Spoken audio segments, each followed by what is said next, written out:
नमस्कार, मैं साधना पांडे मार्गदर्शन पे आपका स्वागत करती हूँ। दोस्तों, आज मैं बात करूँगी कि शिवरात्रि व्रत में क्या चीज़ें आपको ग्रहण करनी चाहिए, यानी व्रत का आहार जो है कैसे रहना चाहिए। दोस्तों, इन सब बातों को जानने से पहले एक चीज़ और बता दूँ कि शास्त्र कहता है कि बाल वृद्ध रोगी को किसी व्रत को रखने की कोई आवश्यकता नहीं है, और वो लोग अगर चाहते हैं व्रत के पुण्य को प्राप्त करना, तो वो लोग मन ही मन आज के दिन यानी शिवरात्रि के दिन भगवान का स्मरण करते रहें, तो उन्हें व्रत रहने का फल जो है वो प्राप्त हो जाता है। तो दोस्तों, ये जानिए कि आज के व्रत में क्या खाना है और क्या नहीं। तो इससे पहले जानिए कि ये शिवरात्रि व्रत जो है वह शास्त्र अनुसार 3 प्रकार से रहा जाता है, यानी 3 प्रकार से जो लोग हैं शिवरात्रि का व्रत रखते हैं। पहले तो एक व्रत रखा जाता है कि जब शिव जी की पूजा होती है सुबह के समय, जैसे 10 बजे, 11 बजे, 12 बजे, जब आप भगवान भोलेनाथ की पूजा कर लेते हैं, तो जिस व्यक्ति का शारीरिक सामर्थ्य नहीं है कि वो पूरे दिन का व्रत रहे, तो वो पहले पहर की शिव जी की पूजा करने के बाद वो शुद्ध सात्विक आहार ग्रहण कर लेता है। अब शुद्ध सात्विक आहार का मतलब कि जो साधारण अनाज होता है, दाल, चावल, रोटी, सब्जी, बिना लहसुन प्याज का, वो व्यक्ति जो है ग्रहण कर सकता है। क्योंकि आप सभी जानते हैं कि देवादिदेव महादेव जो है काफी भोले हैं, उनकी पूजा में या फिर उनके व्रत में कोई बहुत बड़ा आडंबर करने की आवश्यकता नहीं है। फिर भी ये नहीं कहूंगी कि आपको अनाज खाना बहुत जरूरी है, अनाज खाना बहुत उत्तम है आज के दिन। अब दूसरा व्रत इस प्रकार रहा जाता है कि एक तो आप फलाहार लेते हैं और फलाहार लेकर के जो है आप व्रत रखते हैं। अब तीसरा वो व्रत होता है दोस्तों जो कि निर्जला होता है, जिसमें आप सुबह से लेकर के रात्रि की पूजा संपन्न कर, यानी चारों पहर की जो पूजा होती है, चारों पहर का अर्थ हुआ कि सुबह, दोपहर और प्रदोष काल और रात्रि को, मध्य रात्रि को जो शिव जी की पूजा होती है, उसके बाद ही वो लोग जल ग्रहण करते हैं। तो 3 प्रकार से व्रत रहना हो गया। तो अब जानिए, अब जो प्रायः लोग रखते हैं वो फलाहारी व्रत रखते हैं। तो फलाहारी व्रत में आपको जो है क्या लेना चाहिए और क्या नहीं लेना चाहिए।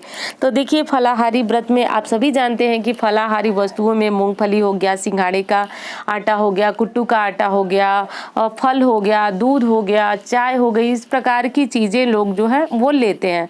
परंतु जो नहीं लेना, ये तो सभी लोग जानते हैं कि आप लोगों को क्या खाना है, परंतु मैं बताऊंगी कि जो चीजें आप नहीं खा सकते। तो देखिए, अगर आपकी शारीरिक स्थिति बिल्कुल नहीं है, आप नमक के बिना आपका बीपी लो होता है, या फिर नमक के बिना आपको किसी प्रकार की दिक्कत है, तो फिर आप सेंधा नमक का प्रयोग आज के व्रत में कर सकते हैं।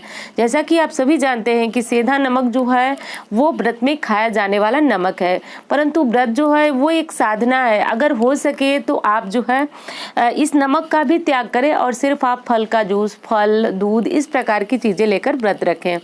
परंतु अगर आपको थोड़ी भी शारीरिक कमजोरी आती है, परेशानी है, तो सेंधा नमक का प्रयोग आप कर सकते हैं, क्योंकि वो व्रत का ही नमक कहा जाता है। अब तीसरी चीज है दोस्तों कि एक मैंने बताया कि आप शिव जी की पूजा पहले पहर की करने के बाद आप भोजन ग्रहण करें। दूसरी कि आप फलाहार करें। तो फलाहार में क्या क्या चीजें नहीं खाएं। तो देखिए, फलाहार में बहुत सारे लोग जो है वह सोचते हैं कि शाम के समय जब शिव जी की पूजा समाप्त हो गई, तो शाम के समय वो सादा भोजन जो नमक वाला होता है वो ग्रहण करते हैं। तो दोस्तों, नमक वाला भोजन ग्रहण आप, शिवरात्रि आपकी संपूर्ण होगी अगले दिन, तभी आप ग्रहण कर सकते हैं। नमक आप शाम के दिन भी नहीं ग्रहण कर सकते हैं, जो साधारण भोजन वाला नमक की बात मैं कर रही हूँ। तीसरी चीज है तेल। सरसों का तेल भी आपको व्रत में बिल्कुल मना होता है। सरसों का तेल आप बिल्कुल भी मत खाइए। घी का इस्तेमाल आप कर सकते हैं भोजन में। जैसे भोजन का अर्थ हुआ कि जैसे आप आलू भूनते हैं या फिर साबूदाने की खिचड़ी बनाते हैं, कुछ भी बनाते हैं, तो उसमें घी का इस्तेमाल करें। तीसरी चीज है हल्दी।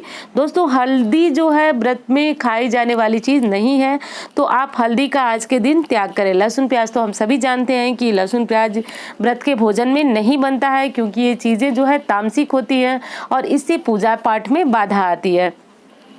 तो इस प्रकार दोस्तों जो है व्रत रखा जाता है। तीसरी चीज कि अगर आप निर्जला व्रत रखना चाहते हैं, दोस्तों भोलेनाथ के साधक जो है निर्जला व्रत भी रखते हैं। उनकी ऐसी कामना होती है कि जब वो भोलेनाथ के चारों पहर की पूजा संपूर्ण कर लेंगे, तब मध्य रात्रि की पूजा संपूर्ण करने के बाद वो जो है जल ग्रहण करते हैं।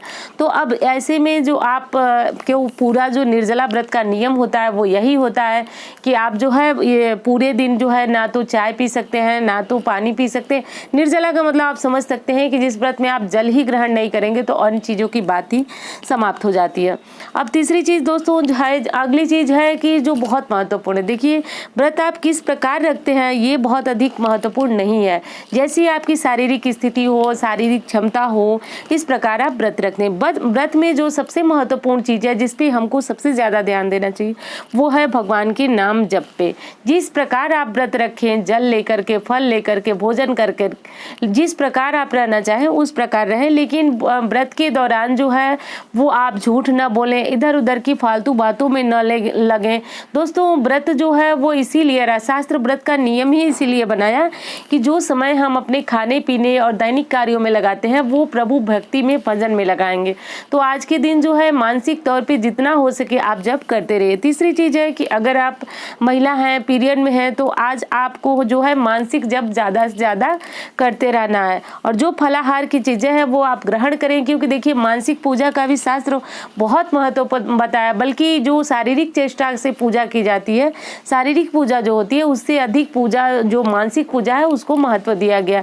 तो आप भी निराश न हो कि भगवान भोलेनाथ का व्रत जो है आप नहीं रह पाए, आप मानसिक तौर से भगवान का नाम लेते रहें। उम्मीद करती हूँ कि आप समझ गए होंगे कि जो व्रत में क्या खाना पीना है, इसके बजाय आप ये ध्यान दें कि आपको व्रत में भगवान का नाम जो है वह कितना अधिक से अधिक लेना है। दोस्तों उम्मीद करती हूँ जानकारी आपको बहुत अधिक पसंद आएगी। मिलती हूँ इसी तरह की वीडियो के साथ। धन्यवाद।